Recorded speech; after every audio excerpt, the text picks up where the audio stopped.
Negociar a carreira profesional e o Sergas se descolga cunha proposta moi alonxada do que nos pretendemos, que non é ni máis ni menos que o que se asesinou no seu momento no ano 2008, que foi cando se iniciou o proceso de carreira profesional. Entonces, tentar presionar e mobilizar aos traballadores para mudar esa situación, non? O que se oferta neste momento é unha cousa inasumible pola nosa parte, cando menos, porque recorta unha serie de cuestións, como non define as cuantías que se van a cobrar, os anos que se necesitarán, en fin, unha serie de cousas que empeoran con moito o que se acadou no ano 2008, por lo tanto, pois, é así. Estamos falando da carreira profesional, defíneme un pouco a quen afecta, a que abrange, ¿no? A ver, a carreira profesional afecta a todos os traballadores do Sergas, en realidad todos os traballadores públicos, non?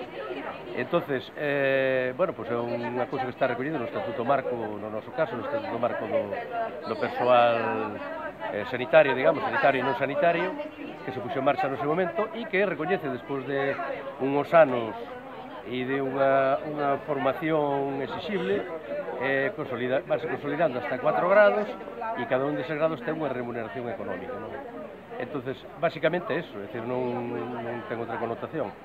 E xa digo, o que pode suceder agora coa situación actual é que teñamos carreira profesional de primeira categoría, que foi acadada no ano 2008, e agora pode haber carreira de segunda ou incluso de terceira categoría.